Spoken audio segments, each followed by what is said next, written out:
bem-vindos a mais um podcast criminal. Eu sou Camila Pavani e hoje estou recebendo uma super convidada que é de casa, doutora Débora, que trabalha aqui com a gente. Oi, boa noite. Estou muito feliz de estar aqui hoje. Débora tá super nervosa, gente. Dá um desconto aqui pra ela, que é a primeira vez que ela aparece na frente das câmeras. Mas eu não podia deixar, de convidar a Débora, que trabalha com a gente todos os dias. Hoje faz um ano que a Débora tirou a OAB, então vamos parabéns a Débora. Mais uma criança da advocacia criminal. E, Débora, se apresenta um pouco, fala um pouco de você para o pessoal te conhecer, que o pessoal ainda não te conhece, ela fica aqui nos bastidores. Bom, como a Camila falou, meu nome é Débora, hoje faz um ano que eu sou advogada, sou formada pela UEM, Universidade Estadual de Maringá, e pós-graduada em Direito Penal e Criminologia pela PUC do Rio Grande do Sul. Sim, a minha caminhada começou lá nos meus estágios, no segundo ano da faculdade, que eu comecei a estagiar no escritório civil, odiei. Operar o melhor possível. Sim. E aí eu comecei a estagiar no gabinete de uma juíza, já na área criminal.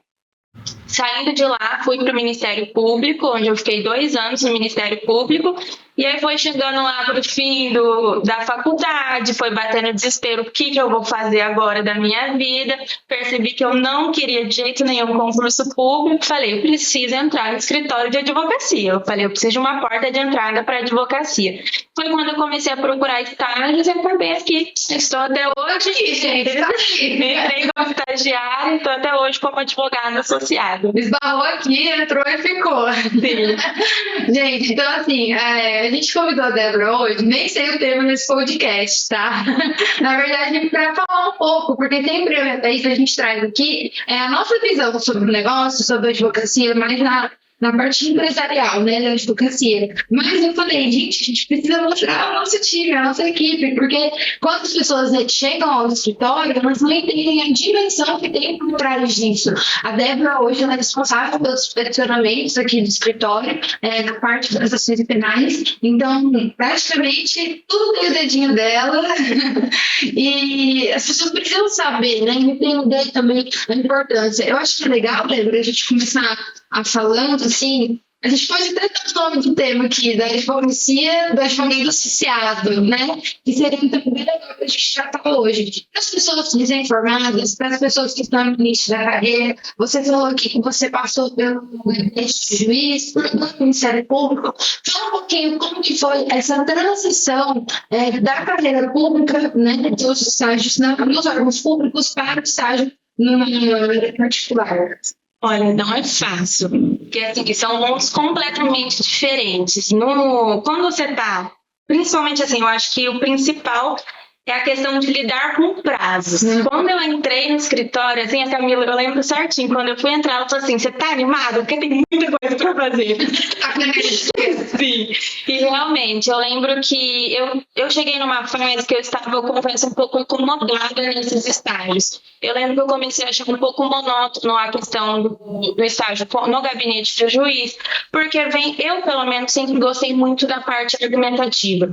E quando você tá no gabinete do juiz, você tem que fundamentar a sua decisão, mas assim, quem te convence são as partes, você não tem que convencer ninguém, basicamente. Então eu lembro que eu comecei a achar um pouco chato isso, e aí fui para o Ministério Público, gostei por me trazer essa parte administrativa também, mas eu sentia falta, eu acho que assim, de você ter que lutar muito por aquilo, porque quando você está no órgão público, assim, principalmente quando você é um promotor de justiça, um estagiário dele, você está ali pela justiça, pelo menos deveria ser. Deveria ser. Mas você está ali representando a justiça, então assim, independente do resultado que tenha, não vai ter ninguém te cobrando daquilo. Já quando eu entrei aqui no escritório, você sente a pressão. Porque, querendo ou não, existem clientes e eles estão te pagando para aquilo. Então, você deve uma satisfação, você deve um resultado. Óbvio que a gente não pode prometer nada, mas eles esperam que sim. Eles estão te contratando por confiar que você vai fazer o melhor. Então, assim, essa parte eu senti muita diferença e é algo que eu sinto que me motiva muito mais hoje.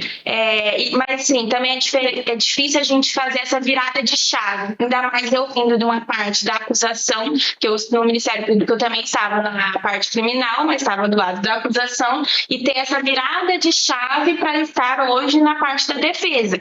Que, assim, são teses completamente contraditórias. É um empurrando e o outro empurrando do outro lado. A parede tava aqui, ó. Exatamente. Então, ficava muito na minha cabeça daquela, tipo assim, eu tinha todo um repertório de teses que eu usava. Cheguei aqui, eu tive que aprender do zero, assim, porque realmente com a advocacia criminal eu não tinha nenhum contato antes disso. E como que foi desconstruir isso na sua cabeça? Porque eu suponho, assim, nunca atuei na parte da acusação, fiz estágio na delegacia de homicídios, né, na parte mais investigativa, mas a gente fazia indiciamento e tudo mais. Mas quando você está na promotoria, já está no estágio mais avançado, né, já está ali com uma opinião mais formada. Como que é você desconstruir essa tese na sua cabeça para do dia para noite, que a Débora ela saiu um dia, na outra semana, no outro dia, acho que você estava aqui, né?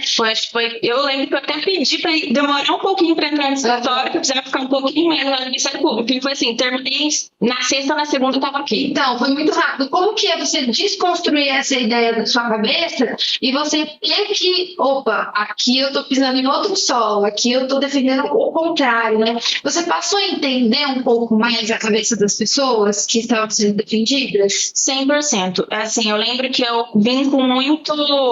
Estava disposta a aprender, mas eu tinha preconceitos muito formados, assim. E eu lembro que uma fala que você mesmo me disse uma vez foi uma coisa que eu falei, pera lá, eu preciso pensar um pouco mais nisso. E a Camila falou assim, vocês não podem julgar as pessoas que estão aqui. Algo nesse sentido. E foi aí que eu comecei, realmente, talvez tenha sido a minha virada de chave de verdade, de fato.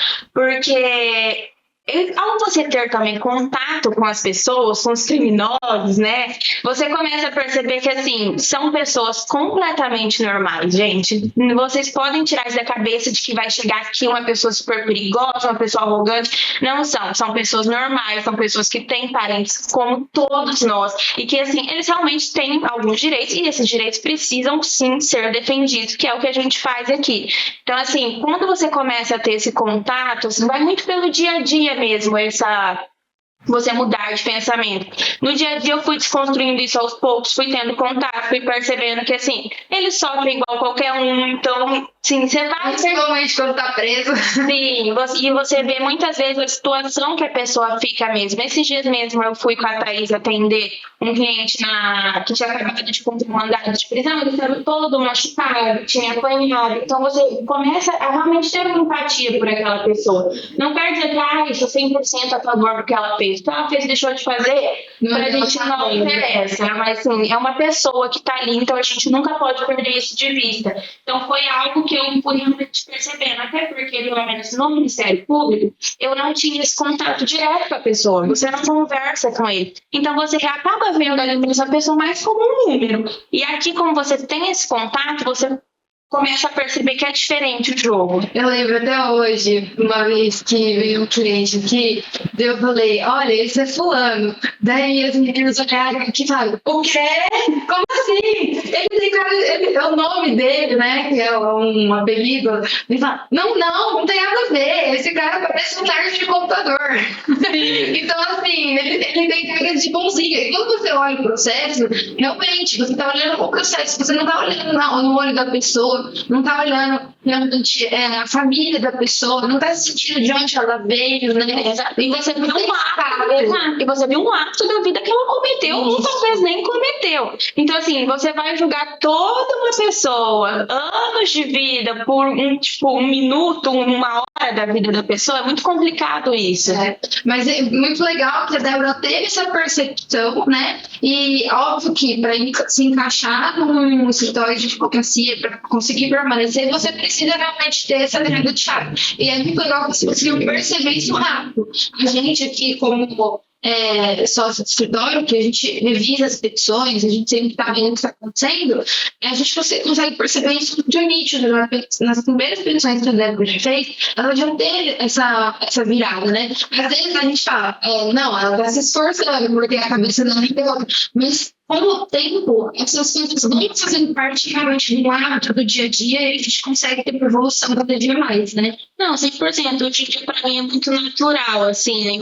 Eu vejo casos hoje já não pensando, tipo assim, meu Deus, olha o que essa pessoa fez, mas sim pensando, pera lá, aconteceu tal coisa que o direito dela foi violado. Não, isso aqui tá de acordo, não tá de acordo com o artigo. Ou seja, na hora que você bate o olho no processo, realmente vira algo muito automático, assim. E muito mais complexo, né? Hoje em dia a gente tem muitas teses, hoje em dia, a gente sempre teve.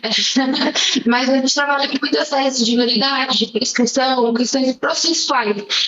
Até quando a gente não tem algo muito no mérito para ser discutido, mas vamos olhar para aquele procedimento, se ele foi respeitado, se ele não foi respeitado. Então, eu acho que a defesa, ela vai muito além da questão da culpa ou não, né? Perceber se o procedimento foi seguido ou não. Sim, então hoje em dia a gente vê a maioria das nossas teses são processuais, não tem muito a ver com mérito. O mérito é ali você discutir, fez, não fez, beleza. Mas e todo o entorno daquilo? Na hora que entrou na casa da pessoa e pegou a droga, e aí, foi ou não invasão de domicílio? Hoje em dia a gente vai muito mais pelo entorno, assim. Isso. Ô, Débora, me fala uma coisa. Quando você saiu do Ministério Público, você enviou um currículo para vários escritórios. Qual que foi o critério para você considerar o escritório X, o escritório Y, ou você saiu distribuindo o currículo loucamente? Qual que foi essa experiência para o pessoal entender assim, pô, eu estou na mesma situação, o que eu faço? Por onde eu começo? Primeiro de tudo, saber que área você quer atuar. Eu sabia que eu queria criminal, de cara descartei todos os outros escritórios. E assim, aqui em Maringá é muito difícil você encontrar um escritório 100% especializado em direito criminal. Inclusive, o único que eu encontrei foi aqui com as meninas mesmo, no Monara Pavan. Mas diga. Mas existiam outros, sim, que me interessavam, mas eu fui muito... principalmente pelo digital também. Eu entrei no Instagram do escritório e eu gostei muito, elas postavam bastante a dinâmica do dia a dia, tinha muitos posts, a Thaísa tá 100% online no escritório dela. Então, assim, eu consegui perceber a dinâmica do escritório, eu vi que provavelmente seria um ambiente legal de trabalhar, eu vi que elas eram muito respeitadas. Eu lembro até hoje que um dos assessores com quem eu já trabalhei, quando eu falei que estava vindo para cá, falou assim, a Thaísa é a advogada mais famosa da CTM. Então, assim, eu vi que elas tinham uma bagagem muito boa. E eu acho que hoje em dia essa visibilidade que a gente consegue ter nas redes sociais, realmente de dentro do escritório, é muito importante você observar. E existiam escritórios que eu procurava, eu joguei no Google, escritório criminal Maringá, procurei, veio uma lista assim, só que alguns você não tinha nenhuma informação sobre. Não tinha referência. Exato. Então eu fui muito pelo que eu conseguia perceber se eram profissionais respeitados na área, porque assim, ainda mais a gente que está no começo de carreira, que vai iniciar, eu acho muito importante a gente atrelar nosso nome a esses profissionais de respeito. Querendo ou não, seu nome já começa a ganhar um pouco mais de visibilidade também. É muito legal isso que você falou do digital, porque na jornada da aula que a gente participou, no final da palestra, você tem que perguntar assim, quais essas formas que eu posso fazer para buscar os meus clientes e tudo mais para me dar visibilidade. Eu falei, olha, hoje em dia não tem como a gente não falar do digital. Você acredita mesmo que vem cliente de Instagram? E eu falei assim, se eu acredito ou não interessa, você precisa usar. Então, se a gente tem 10 meios para dar visibilidade, para gerar uma possibilidade de gerar uma conexão com o cliente, a gente vai usar os 10 meios, não importa. Então, o digital é muito legal nesse sentido, né? Eu sou associada de um escritório, mas eu também posso usar o meu digital para mostrar ali direto da Débora Costa que ela está fazendo audiência, que ela está, às vezes, ela foi novidade recentemente, ela postou que ela estava lá. Então, é algo muito legal também nesse sentido, de gerar visibilidade também do trabalho que está sendo realizado dentro do escritório. Sim, e essa questão que você falou realmente da captação de cliente, com certeza, não tem dúvida. Esses dias eu estava fazendo um curso de marketing, assim, no geral mesmo, e eles tinham algumas dinâmicas lá para fazer, e era legal ver o pessoal, assim, comentário, tipo, realmente postei um vídeo, impulsionei, você vai ter 5 reuniões. Então, assim, a gente precisa estar presente no digital hoje. E você até comentou aqui agora há pouco sobre a principal mudança ter sido um pouco da pressão dos clientes, dos prazos, né? Essa foi, então, a maior reviravolta da questão da mudança do público para o particular. Sim, eu acho que o mais difícil é que o advogado tem que correr atrás, gente. Não tem jeito. O advogado ele já entra no jogo perdendo, principalmente no criminal. Porque, querendo ou não, a gente percebe que o Ministério Público não tem que se esforçar tanto quanto a gente na hora de produzir uma prova. Por mais que na lei exista a presunção de inocência, a gente percebe que na prática é bem diferente. Na prática, a teoria é outra. Exato, é praticamente o inverso. Então, assim, o advogado ele tem que ter o jogo de cintura, ele tem que ir atrás e tentar realmente provar a inocência do seu cliente. Então, foi mais isso. Eu sentia que eu era um pouco inerte no Ministério Público, enquanto o advogado tem que ir pra cima com tudo mesmo. Ô, Débora, me fala uma coisa. Teve algo assim que você falou, uma habilidade que nesse meio tempo, nessa adaptação, você falou assim, nossa, eu preciso aprender isso, senão eu vou ficar para trás, eu não vou conseguir me inserir no mercado de trabalho. Teve algo que você falou, realmente, essa habilidade eu preciso desenvolver? A comunicação. 100%. Eu sempre fui uma pessoa muito tímida, tanto é que eu falando no começo que eu estava muito nervosa. E realmente, o advogado ele precisa saber se comunicar, precisa saber ir atrás e precisa saber se impor, porque senão você fica para trás. Até teve uma vez que eu fui na delegacia, se eu não me engano, tentar resolver algum procedimento, eu não lembro o que era agora. Não consegui falar com a escrivã, algo assim, pois a Thaisa foi lá 2 dias depois e resolveu tudo do jeito dela. Então, assim, eu percebo que eu tenho essa dificuldade de me comunicar, muitas vezes de me impor e de conseguir as coisas que eu quero.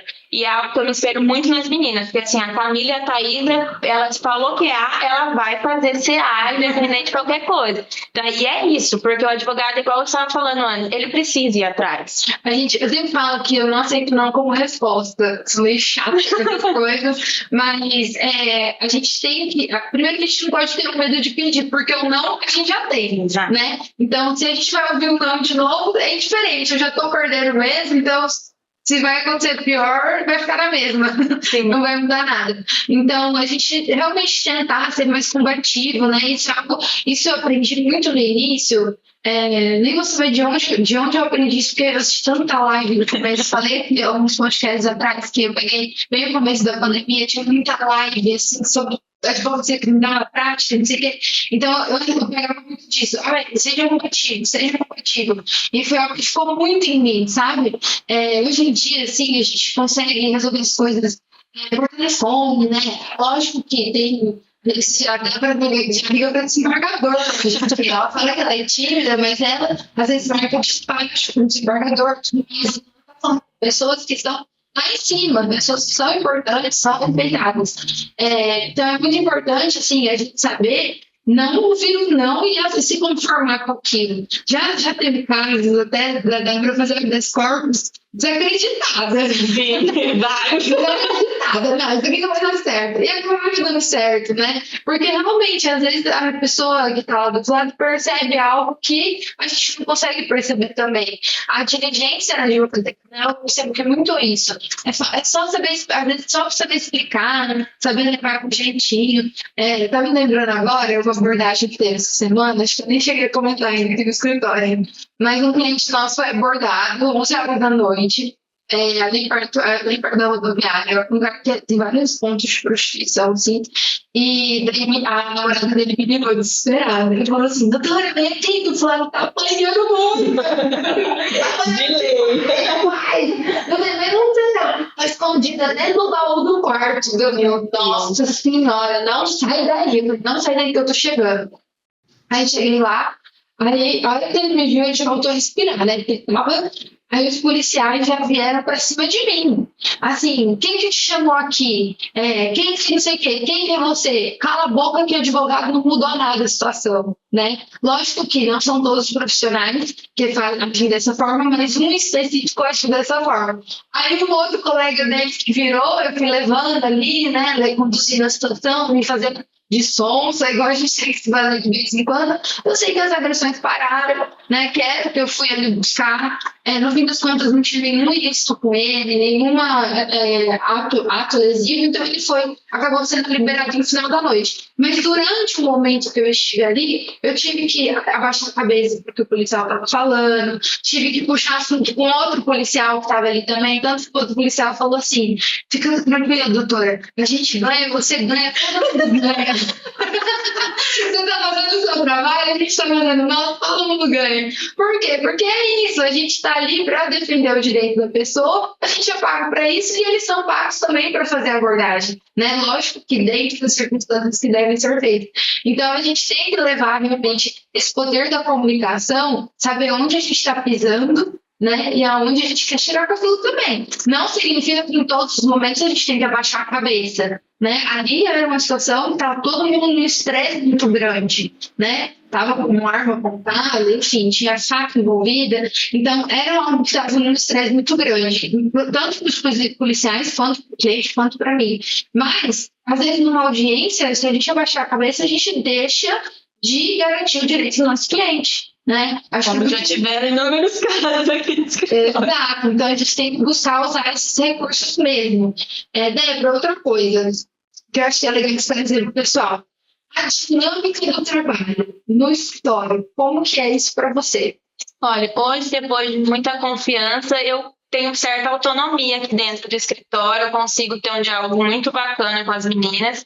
E é assim, basicamente a gente percebe muito perfis aqui dentro do escritório, né? Bem setorizado, assim, apesar de acabar fazendo um pouco de tudo, mas é muito setorizado, assim. A Thaisa fica muito na parte da comunicação, a Camila fica muito na parte empresarial mesmo do negócio, e eu fico mais na parte do peticionamento. E assim, hoje eu consigo ter a minha equipe dos estagiários que me ajudam, consigo setorizar, ajudo a Camila na questão da controladoria de prazos, e eu sinto que eu tenho total liberdade aqui dentro para chegar e trazer uma tese nova. A gente, quando vai fazer a alegação final, né, que é a hora de sentar, entender o que é cabível, o que não é, eu sempre sento com a Thaisa, principalmente, a gente senta, conversa, fala, o que você acha, tá? O que você falou na audiência que você acha que dá para usar. Então a gente vai muito na base da conversa bastante aqui dentro do escritório mesmo. É muito legal quando ela fala que hoje ela tem uma confiança, porque demonstra que nem sempre foi assim. Sim. Né? A gente às vezes entra num lugar e a gente quer mudar toda a rotina de trabalho. A rotina de trabalho existe por um motivo, porque ela funciona de certa forma. Não significa que não possa melhorar. Sim. Né? Eu cheguei aqui como estagiária, que não sabia nada. Então, assim, chegava os prazos para mim, fazia ali quietinho o que tinha para fazer, não dava muito pitaco em nada. Com o tempo, as meninas foram confiando mais nas minhas petições. Eu fui tendo essa liberdade de fazer o que eu achava que era cabível, o que não era. E muito além disso também, as primeiras diligências, eu ia só acompanhar, ficava quietinha lá na delegacia ou no fórum, olhando, observando as meninas. Hoje já fiz audiência sozinha, já fui despachar com o juiz, já fui em delegacia acompanhar cliente. Então, assim, é aquilo de você realmente ir conquistando e ganhando, mostrando para o seu chefe, para o seu superior, que você tem competência para aquilo. Como que foi a sua primeira audiência? Eu nem lembro se eu joguei na mão dela e falei, passa. Lembro que foi uma situação que eu acho que a Thaisa estava em audiência, você também estava ocupada, e chegaram e falaram assim, Débora, você precisa fazer tal audiência. Eu olhei e falei, meu Deus. Meu Deus, o que eu vou fazer? Mas assim, deu super certo, que eu lembro que aí me passaram todo um feedback, né? Porque eu não estava muito por dentro daquele caso. Aí falaram, é isso, faz tal pergunta, assim. Mas eu achei muito interessante que eu estava muito nervosa, só que assim, de tanto observar as meninas fazendo aquilo, na hora eu consegui muito além do que estava no papel escrito para mim. Chegou um momento, eu acho que era pro réu, se eu não me engano, que naquele caso a gente estava como assistente de acusação, e aí lembro que pro réu não tinha falado para fazer nenhuma pergunta, mas eu consegui perceber ali na situação que cabia, que estava para confrontar, que ele ia entrar numa contradição. Então, assim, eu consegui pressionar, a gente teve um ótimo resultado, assim, naquela audiência. É muito legal isso, porque ela falou aqui, gente, que ela aprendeu vendo a gente atuar. Então, você pegar, a gente já lida com a situação de você ter buscado qualquer referência para você também, né? Porque a gente aprende com quem a gente inspira, né? A gente está sempre aprendendo, na verdade. Eu falo, a gente aprende, eu estou sempre aprendendo com a Débora também. Igual eu falando, ela traz ideias, não, legal, coisas que às vezes não dá tempo da gente estar. Então, é sempre muito bom, é algo que a gente é uma troca, né? A gente vai aprendendo sempre com a outra. E essa questão de aprender observando, você acaba ficando semelhante à pessoa também, né? Eu conversei com um ex-professor meu recentemente, e ele falou que aquele estagiário dele, ele pegava opções e ele já não sabia se era ele que tinha escrito, porque ela ficou tão igual a ele que ele já não sabia. Então, é muito interessante isso. Às vezes a gente pega até vício de linguagem, viu? Até vício de linguagem. O jeito de se comunicar, o jeito de tratar o cliente. Então, buscar lugares assim, que sejam também saudáveis para você trabalhar nesse sentido, né? Sim, e é isso que eu falo da importância, mesmo que futuramente você tenha a intenção de abrir seu escritório, o que quer que seja, mas eu acho muito importante no começo você realmente entrar dentro de um escritório e como associado, porque eu vejo assim, a quantidade de casos que eu já lidei, de coisas que eu tive contato, os aprendizados que eu tive, se eu tivesse optado por começar sozinha, eu não teria hoje nem um terço, assim, eu não teria tido contato com um terço das coisas que eu tive. Então eu vi que a minha evolução foi muito rápida, justamente por ter uma mentora. A gente sempre fala muito isso aqui, de ter um mentor. E eu vejo que assim, a minha evolução na advocacia foi muito rápida, justamente por ter alguém ali que literalmente pega na sua mão e fala, ó, é assim que faz. Porque a advocacia, ela é muito mais do que você saber o que está escrito no Código Penal. Sim. A advocacia, ela envolve muitas outras coisas, as diligências, igual a gente já falou da importância delas. Então, assim, como que você, recém-formado, sem saber de nada, vai chegar na delegacia e vai fazer o quê? Eu, pelo menos, óbvio que a gente tem boca para perguntar, mas eu, que sou uma pessoa tímida, eu vejo a importância de realmente ter uma pessoa que me mostrou o que fazer, como peticionar, o que é cabível, o que não é cabível. Então, assim, entrar como associado no escritório, eu vejo assim, pelo menos no começo, é essencial. E hoje ela fala que pegar na mão e ensinar, mas hoje em dia eu jogo, eu falo, traz a solução, resolva. Exato. Não quero saber, resolva. Já mora os papéis se invertem ali. Porque, gente, tem hora que a gente não dá conta, entendeu? E aí você começa a medir também o grau de importância daquele problema. Lógico que tudo é problema, né? Mas qual problema eu vou gastar a minha energia? E, pô, a Débora tá super capacitada para resolver esse problema. Ela já resolveu algo semelhante antes, já viu a gente resolvendo antes, agora ela que vai resolver. E assim a gente vai crescendo. É realmente uma via de mão dupla, assim. Tanto os nossos mentores são importantes pra gente, quanto a gente é importante dentro do escritório. Muitas vezes a gente vê muito reclamação assim, eu não sou valorizado dentro do escritório. Mas tá no escritório errado. Porque, assim, o escritório precisa muito do associado, porque isso a Camila vai com certeza poder falar muito melhor, mas o sócio não quer ter, tipo, ele precisa delegar. Porque ele não dá conta de fazer tudo e ele também quer ter uma qualidade de vida. Então, ele precisa de uma equipe que esteja ali, que ele confie, que dê tempo dele delegar, não ficar se preocupando com aquilo, não precisar lidar com aquilo para ter uma vida mais tranquila também. Eu sou a rainha de delegar. Eu não me importo de delegar nada na minha vida, a não ser o meu marido. Daí eu prefiro não delegar. Mas eu não ligo realmente. Por quê? Mas são pessoas que eu confio. Né? Igual a Débora falou aqui, ela tem hoje um grau de confiança. Eu, por muitas vezes, não leio o que a Débora escreveu por eu. Por quê? Porque eu já sei que ela já sabe fazer aquilo. E às vezes ela escreve melhor que eu, pelo hábito da prática, né?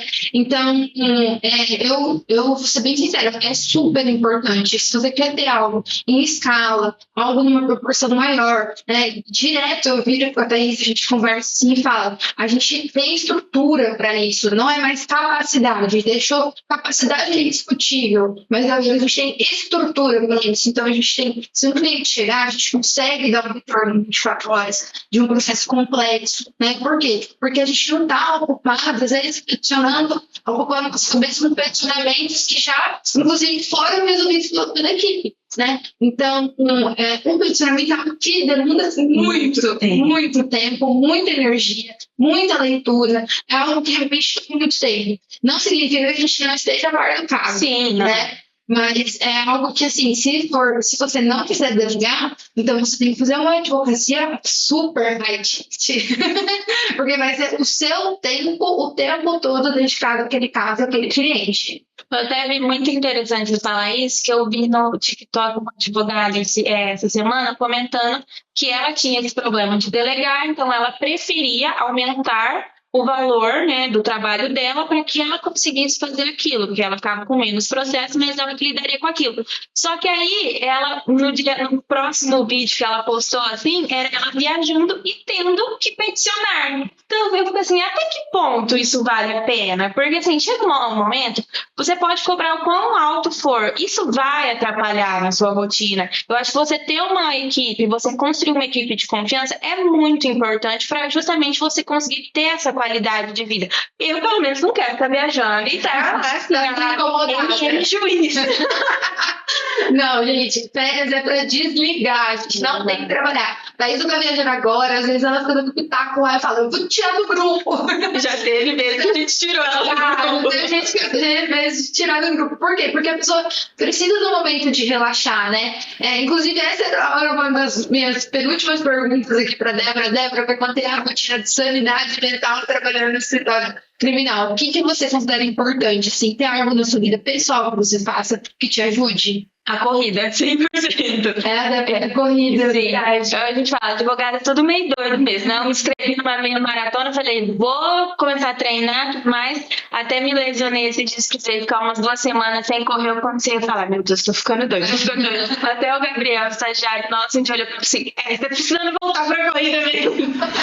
Pra mim, a atividade física é algo que eu consigo extravasar, mas não só isso, até trazendo um pouco pra dentro do escritório, eu vejo assim, a importância de você ter uma equipe que realmente você crie laços, assim. A gente tá com uma equipe de estagiários super bacana, eles me divertem, óbvio, a gente trabalha, tá, gente? Mas assim, eles me divertem o dia inteiro, a gente tem uma qualidade de conversa super boa, tanto com a Camila e com a Thaís também, então assim, estar no ambiente já favorece isso, mas óbvio, sempre tem, né, aquela coisa que a gente precisa extravasar, e para mim a atividade física é a corrida mesmo. E para fechar, assim, com chave de ouro esse podcast, se você pudesse dar um conselho para Débora lá atrás, que você queria ter ouvido, que pudesse, assim, revolucionar o seu caminho, né, que encurtar para as pessoas que estão aqui assistindo, qual conselho você daria? Eu acho que é a questão de ser um pouco mais combativa. Igual a Camila falou, o não a gente já tem. Eu demorei muito tempo para entender isso. Eu sempre fui aquela pessoa, não quero incomodar, sabe, de ficar se fazendo. Não, gente, vá atrás. Principalmente, aproveite todas as oportunidades que o estágio der para vocês. Aproveitem. O estágio é um momento realmente de aprender, de a gente se aperfeiçoar e começar a criar o nosso perfil profissional mesmo. Então, aproveitem e vão atrás. Sejam combativos, que vai dar tudo certo. Ai, adorei, Débora. Foi muito bom te receber. A Débora está aqui no nosso dia a dia, para vocês verem que Santa de Casa faz milagre. Isso aí. E foi muito bom te receber. Muito obrigada. Eu que agradeço o convite, adorei também. Espero que tenham gostado. Sigam com mais desse podcast final.